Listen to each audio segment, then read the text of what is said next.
Cada chamado requer uma resposta. De 2016 até aqui, já produzimos mais de 100 documentários originais, muitos entre os mais assistidos do nosso país. Produções comprometidas com a busca pela verdade, que educam, inspiram e transformam. Essas produções somadas já foram assistidas por mais de 30 milhões de brasileiros. Produções como a que você está prestes a assistir agora, na nossa programação especial de final de ano. Tudo isso só foi possível graças aos nossos membros assinantes.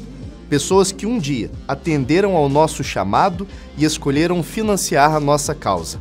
É graças a eles que produções como a que você vai assistir a seguir são possíveis de serem feitas e até disponibilizadas de graça. Por isso, meu convite é para que você se torne um membro assinante e faça parte do grupo que contribui para o resgate da cultura no nosso país. O investimento? Apenas R$10 mensais. Com esse valor você já ajuda a financiar nossa operação e a produção de novos originais, trilogias e séries. Em troca, recebe acesso imediato a todos os nossos originais. Novamente, são apenas R$10 mensais. Um investimento acessível para você. Um apoio gigante para nós e para a nossa missão de resgatar a cultura, as ideias e os bons valores e os sentimentos no coração dos brasileiros. Basta escanear o QR Code que está aqui na tela ou tocar no link que está na descrição e fazer parte. Não deixe este chamado sem resposta. Nós contamos com você. Muito obrigado e um ótimo filme.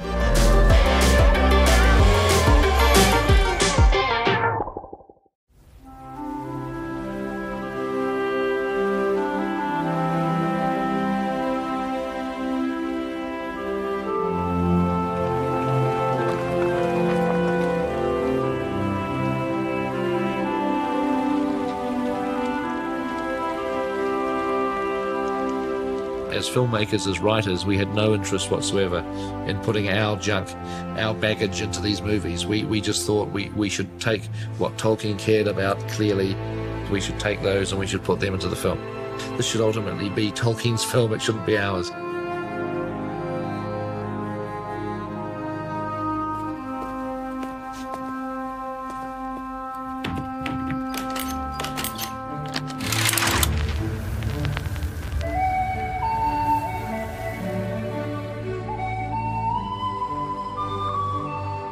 O Tolkien, ele era um intelectual que buscava a verdade. E, ao mesmo tempo, ele era um artista.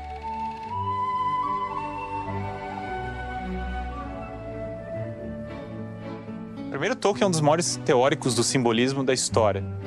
Ele é o cara que fala da subcriação em contraposição à alegoria imediata. É aquele que quer criar mundos, é aquele que fala, nós temos que criar mundos que reflitam a transcendência e a beleza da realidade.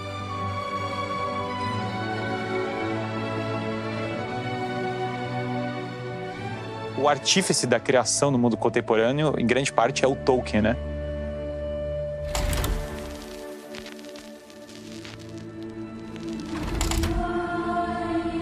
O Tolkien foi um segundo-tenente durante a Primeira Guerra Mundial. Ele era responsável pelas comunicações. Então, a preocupação de quando virar uma bomba, qual é o terreno mais apropriado para se deslocar, ele, como linguista, tinha essa responsabilidade da relação entre as pessoas, das informações que circulavam. Dessa preocupação dele com a informação, como responsável pelas comunicações, dependia a vida de muita gente. Muitas pessoas dependiam da informação correta que ele iria transpor. Depois, a observação dele da Segunda Guerra Mundial com os filhos. O estudo dele sobre guerra na literatura inglesa, os poemas que ele estudou.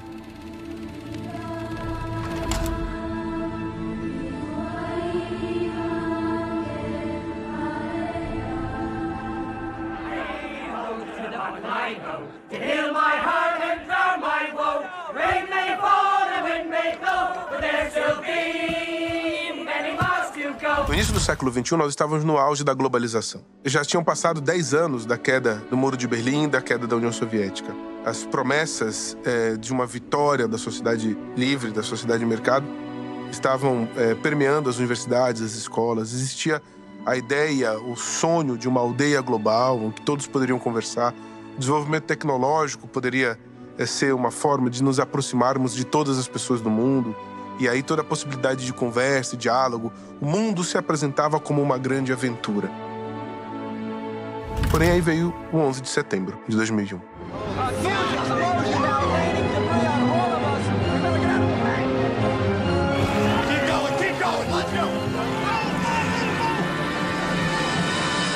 Toda a discussão da choque das civilizações, de que a simples divisão ideológica entre comunistas e capitalistas não era a única barreira entre as pessoas. Existiam outras barreiras, mais complicadas, mais complexas, mais antigas, mais duras de serem resolvidas.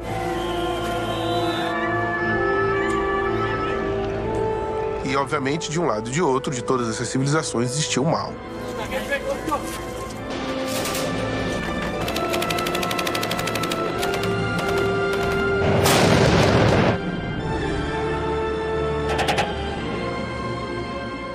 Então o mundo não era mais tão atrativo, o mundo não era mais tão bonito.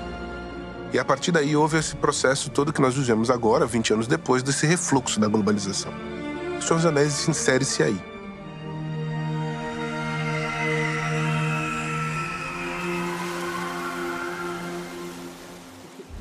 No final dos anos 90, do século passado, foram feitas várias pesquisas, tanto nos Estados Unidos como na Inglaterra, sobre qual era o melhor livro do século.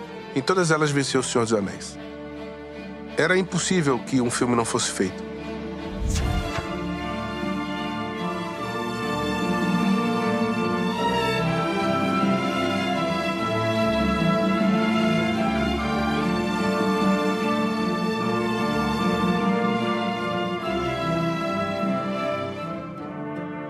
O filme foi muito difícil de fazer do ponto de vista técnico.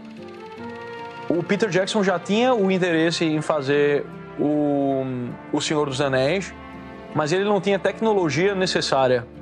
Na época do Tolkien, que se aventou essa possibilidade, nos anos 60 e 70, o cinema não tinha desenvolvido capacidade suficiente, do ponto de vista de representação gráfica, de ilustrar o que até então só a literatura poderia produzir, só o mito, que era justamente esse imaginário fantástico verossímil.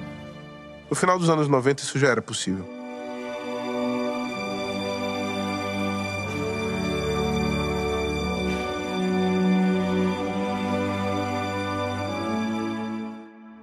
E o Peter Jackson é a figura mais improvável. Ele fazia filme de bebê zumbi, assim, ele é a figura mais improvável para conseguir fazer O Senhor dos Anéis de uma maneira linda.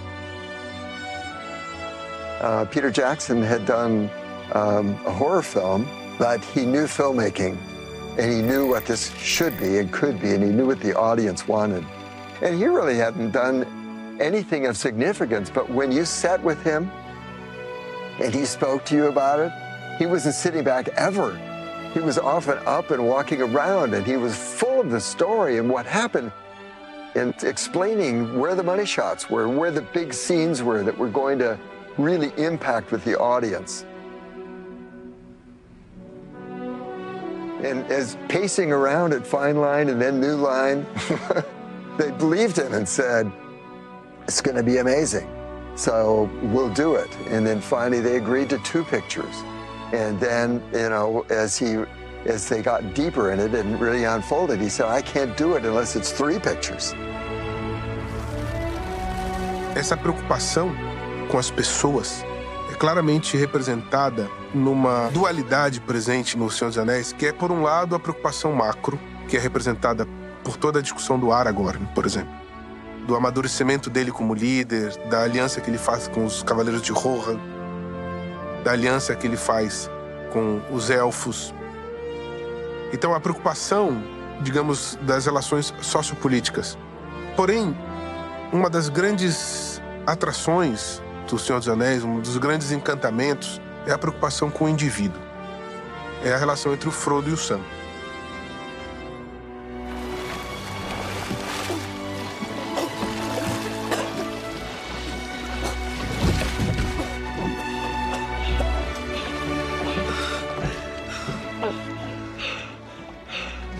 I made a promise, Mr. Frodo. A promise. Don't you leave him, Samwise Gamgee. And I don't mean to. I don't mean to. Oh, Sam,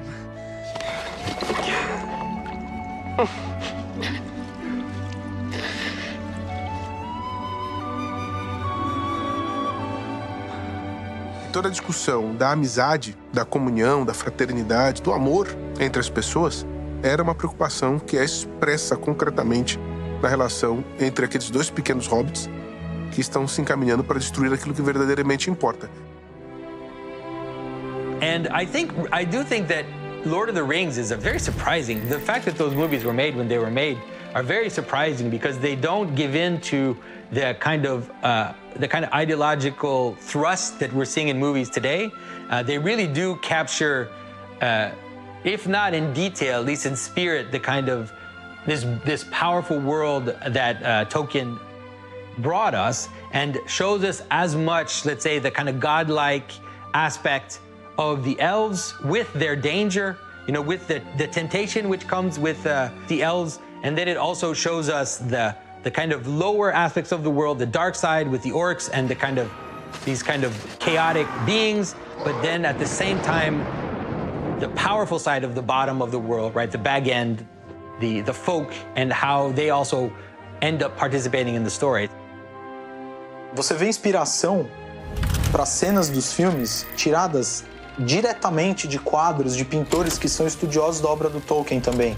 Então, se fez um baita de um estudo fantástico, desde figurinos, né? Se você pegar uma roupa élfica, se você for ver como o Elrond se veste, tem um porquê tudo aquilo, né?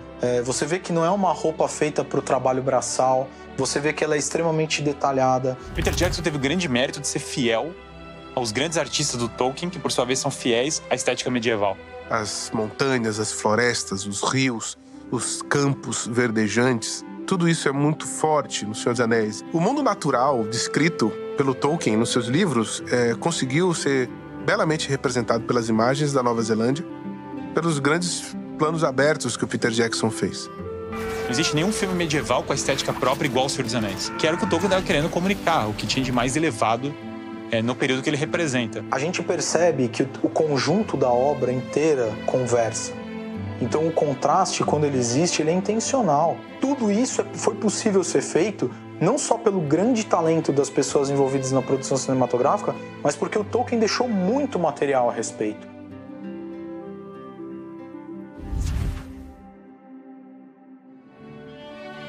The Ring in Lord of the Rings it's something like power itself, you could say, right? It's something like the supplement, right? It's whatever you have to add to yourself in order to have more effect on the world.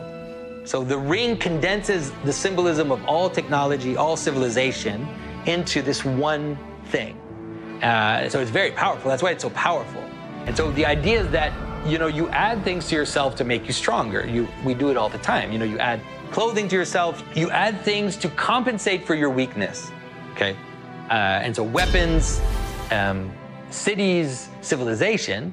But the problem with that move is that you're, at one hand, you're making yourself stronger by adding to yourself, but you're always making yourself weaker at the same time.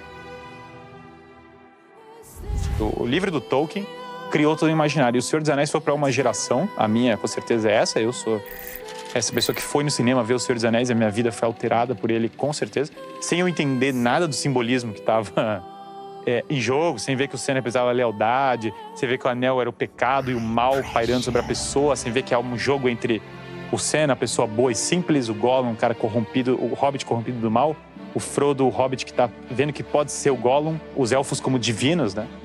Os elfos deixam os homens porque eles são mais divinos que os homens, eles perderam a fé no... E você olha os homens e você entende por quê também, não tem um motivo para os elfos estarem indo embora, não só porque eles são nariz empinado, é que eles estão olhando e falando, cara, esses caras já... a esperança foi-se. Men are weak. The race of men is failing.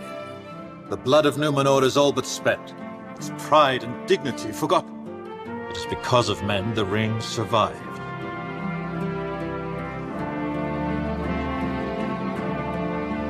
O condado, Tolkien não é ingênuo com ele.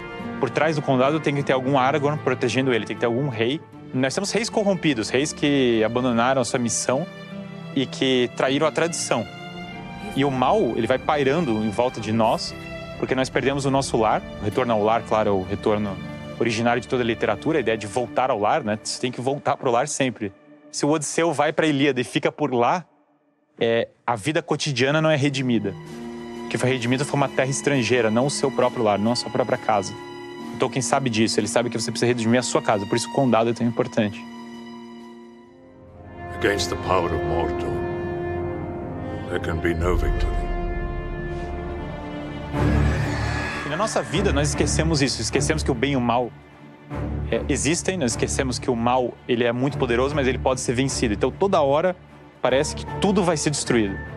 Toda hora parece que o mal é triunfante. E eis que a profecia é trazida, o Gandalf é o profeta, aquele que traz a mensagem. E dessa profecia vem o raio de esperança e a luz volta, contanto que as pessoas combatam, né? Então quando a luz se acende no meio da escuridão, ela cria a sua imagem. O mal, ele começa no coração do homem. O mal moral. Ele começa no coração do homem. E é no coração do homem que ele precisa ser tratado em primeiro lugar. O Senhor dos Anéis tem uma mensagem que ninguém tem. Ele fala assim, você ainda pode ser um indivíduo que vai ser herói, que vai entregar sua vida numa batalha. Fingers would remember their own strength better if they grasped your sword. Essa expressão da justiça, naquilo que é no calor da mais básica ação dramática do homem, que é a guerra, se interpõe de maneira muito forte a qualquer tipo de romantização da guerra. É uma tragédia. Mas a covardia também é.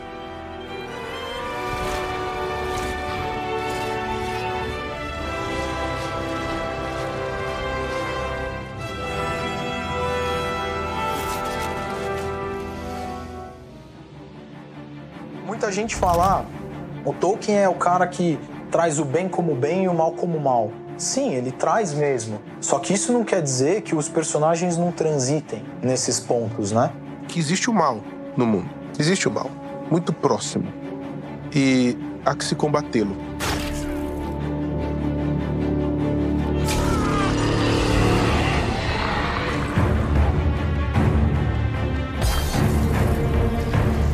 O Frodo ele é tentado o tempo todo enquanto ele carrega o anel.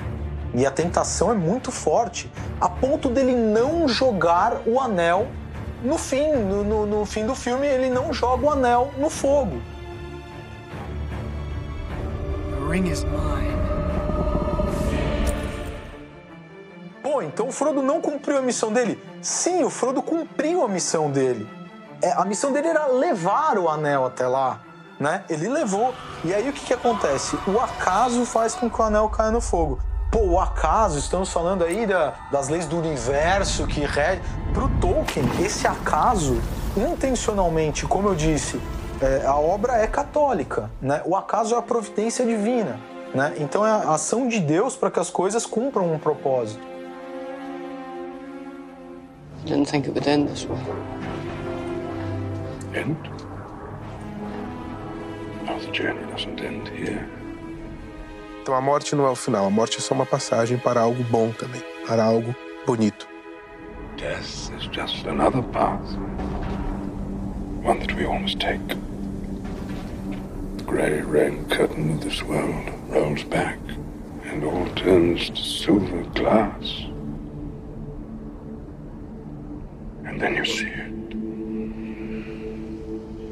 What? Gandalf. See what? White shores. And beyond. A far green country. And a swift sunrise.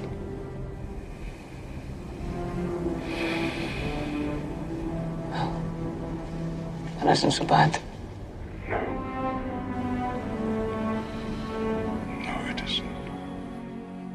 E, por fim, a despedida. Nos Portos Cinzentos. Ele precisa se entregar para ir para as Terras Imortais, onde os elfos vão. E aí você sente o Frodo indo pro céu ao final. Not sad or not weep. Not all tears. É preciso reconhecer a fragilidade. Esse reconhecimento da fragilidade, essas lágrimas, que até no rosto do Homem-Deus surgiram quando ele passeou pela Terra, são a prova da nossa capacidade de humanizar. Essas lágrimas diante da beleza, essas lágrimas diante daquilo que é demais para o nosso corpo, para a nossa emoção, mas que ao mesmo tempo está presente, se mostra como algo irredutível da humanidade. As coisas sagradas, elas são tão brilhantes, tão verdadeiras, que elas se tornam quase que incompreensíveis, quase que inapreensíveis. Então a gente precisa de coisas um pouco mais próximas da gente para a gente poder olhar, tal qual uma coruja olhando para as coisas na luz do dia, né? Se fala muito da relação das 3 figuras de Cristo com os 3 principais personagens da obra, né? Com o Gandalf, com o Aragorn e com o Frodo. Onde o Aragorn é o rei, o Gandalf é o profeta e o Frodo é o sacerdote. Por motivos que quem conhece a obra vai ver, vai perceber de imediato, né? O Frodo é o cara que realmente vai perpetuar o sacrifício na história toda. O Aragorn é o cara que vem na majestade para fazer o triunfo do bem. E o Gandalf é o cara que é o profeta, o cara que vem guiar todos ali. Quando todos os personagens do Senhor dos Anéis tomam uma atitude de luta diante do mal, eles ecoam esse princípio da legítima defesa, da justiça, de defender o que é o bem, de defender o que é o justo. Quando, no Conselho de Elrond, o Frodo finalmente entende que é ele que tem que levar um anel para a destruição, que ele foi destinado a isso, I will take the ring to Mordor. A coragem daquele pequeno hobbit estimula todos os povos livres de Arda. E aí tem aquela cena belíssima de Aragorn dizendo: você tem a minha espada, e o Legolas: você tem o meu arco, e o Gimli: você tem o meu machado. A preocupação, e aí toda a expressão mítica do Um Anel, do mal, do Sauron, é a que ponto eu posso destruir o mal em mim, o pecado que está presente em mim, que me tenta, a minha crueldade, a minha covardia, a minha luxúria, o meu orgulho. Como é que eu posso enfrentar isso e destruir isso? Essa era uma preocupação importante para ele. A preocupação da guerra interna, não só a guerra externa.